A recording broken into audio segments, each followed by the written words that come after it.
বৃষ্টির দিনের ছড়া জানিস? না বুবু, আমি তো জানি না। এ হে, কি যে বলিস! এত বড় ধামড়ি মেয়ে হয়ে গেলি, এখনো বৃষ্টির ছড়া পারিস না? তুমি বলে দাও না বুবু। তবে শোন, আয় বৃষ্টি ঝেপে, ধান দেব মেপে। আর একটা শোনাও না বুবু।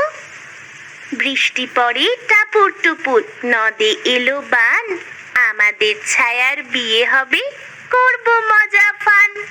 বৃষ্টি সেই কখন থেকে শুরু হয়েছে, থামার নাম মাত্র নেই। এদিকে যে অনেক ক্ষুধা লেগে গেছে। হ্যাঁ রে বুবু, আমারও অনেক বেশি ক্ষুধা পেয়েছে। দাঁড়া দেখি মা কি করে। মা, ও মা! হ্যাঁ রে মা, বল। আমাদের তো খুব খিদে পেয়েছে মা। আর একটু বস মা, রান্না প্রায় হয়ে গেছে, বৃষ্টি থামলেই খেতে দিচ্ছি। ও মা, এই তো দেখছি খিচুড়ি রান্না করেছো। হ্যাঁ রে মা, বৃষ্টির দিনে গরম গরম খিচুড়ি রান্না করলাম। নে নে, খেয়ে নে। শুধু খিচুড়ি রান্না করেছো মা? ঘরে যে কিছুই নেই রে মা। এই শুধু খিচুড়ি আমার খেতে ভালো লাগে না মা। এখন খেয়ে নে মা, রাতে বাবুদের বাড়িতে রান্না করে বড় মাছ নিয়ে আসবো, কেমন?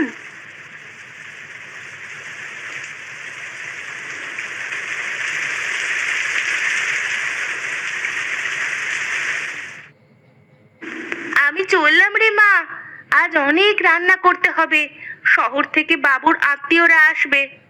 ঠিক আছে মা, যাও, তাড়াতাড়ি রান্না শেষ করে চলে এসো কিন্তু।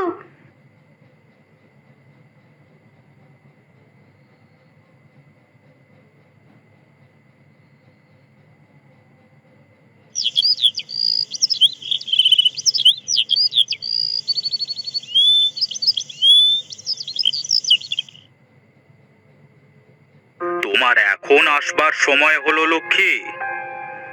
আগে বাবু, বাড়িতে মেয়ে দুটোকে রেখে আসতে একটু দেরি হয়ে গেল। যাও যাও, হাত চালিয়ে রান্না শুরু করো দেখি, ওরা বুঝি চলে আসবে।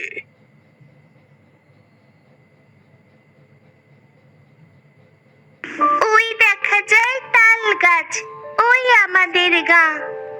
বাহ, তুই তো বেশ ভালোই ছড়া পড়তে শিখে গেছিস। বুবু, আমার না ইলিশ মাছ খেতে খুব ইচ্ছে করছে। ইলিশ মাছ? সে তো অনেক দাম রে। আচ্ছা, আজকে মা বাড়িতে আসুক, আমি বলবো নে। ঠিক আছে বুবু।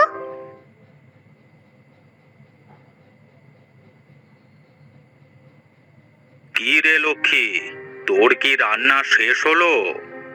হ্যাঁ বাবু, সব রান্না শেষ। বাহ, বেশ বেশ। শোন, যাবার সময় তোর মেয়ের জন্য কিছু নিয়ে যাস। ঠিক আছে বাবু।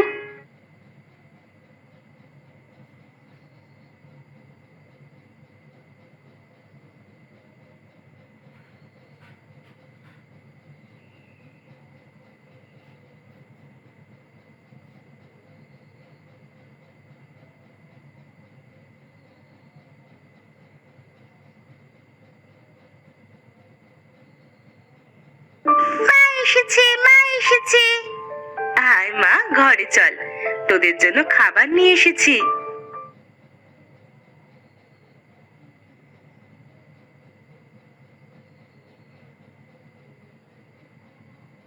তোমরা যাও মা, আমি থালা বাসনগুলো ধুয়ে নিয়ে আসছি।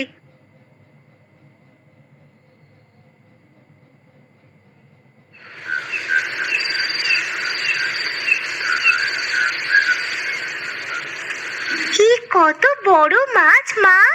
এত বড় মাছ আগে আমি কখনোই দেখিনি।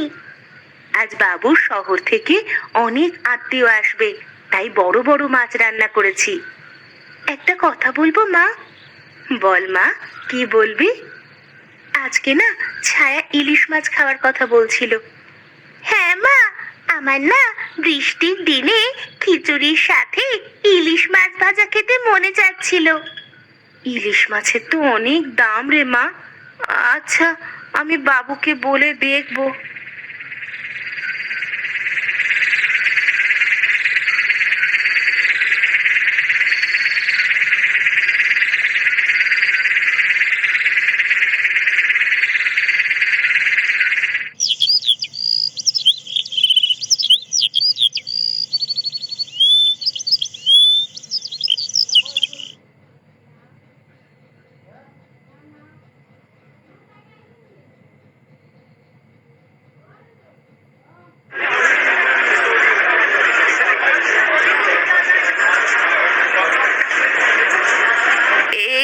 মাছওয়ালা ভাই, ইলিশ মাছ কত করে? KG KG 700, KG KG 700। আচ্ছা ভাই, আমাকে কেটে 2-3 পিস মাছ দেওয়া যাবে না? না না, এ মাছ কেটে বিক্রি করা যাবে না, এত দামের মাছ।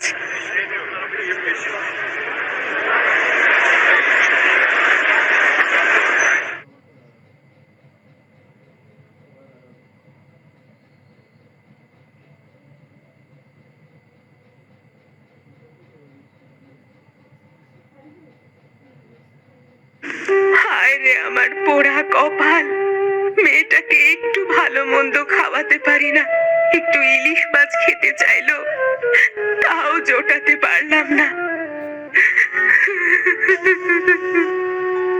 মা, তুমি কাঁদছো কেন? কি হয়েছে তোমার?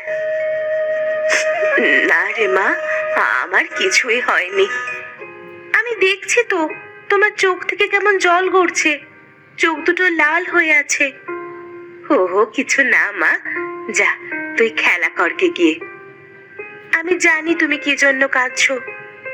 পাগলি কোথাকার, অনেক বড় হয়ে গেছিস মনে হচ্ছে, কেমন পাকা পাকা কথা বলছিস। চল মা, ঘরে চল, দুমুঠো খেয়ে নে।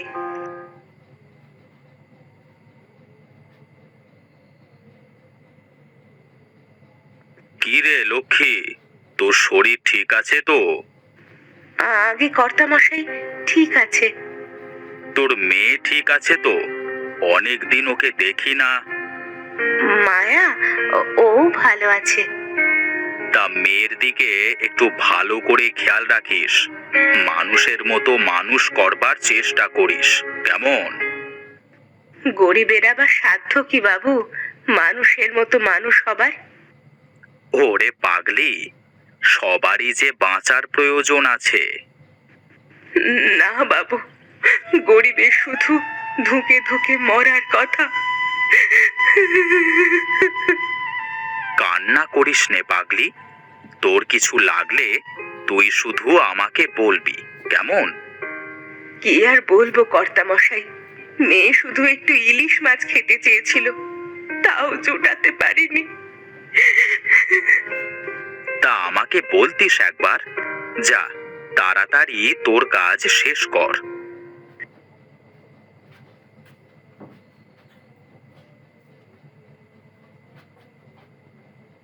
কেন যে এই অসময়ে শরীর খারাপ হলো, বাবুকে রান্না করে না দিলে তো না খেয়ে থাকবে। আমি গিয়ে বাবুকে রান্না করে দিয়ে আসবো মা। না রে মা, তোকে যাওয়া লাগবে না। তোমাকে এই শরীর নিয়ে আমি কাজ করতে যেতে দেব না মা। আমার যে খুব খারাপ লাগছে না মা। লক্ষ্মী, ও লক্ষ্মী।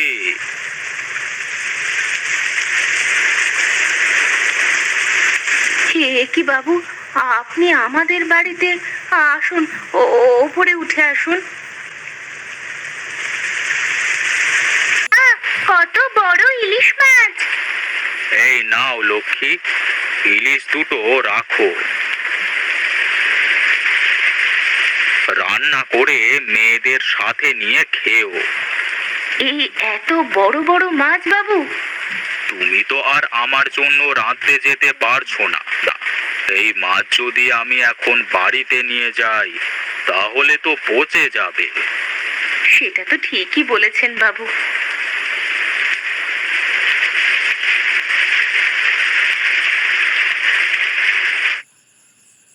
কত বড় ইলিশ মাছ! খিচুড়ির সাথে এত বড় ইলিশ মাছ আমি আগে কখনো খাইনি মা। হ্যাঁ রে মা, গরম গরম খিচুড়ির সাথে ইলিশ ভাজা, তাড়াতাড়ি খেয়ে নে, ঠান্ডা হয়ে গেলে ভালো লাগবে না। সৃষ্টিকর্তা যা করেন ভালোর জন্যই করেন।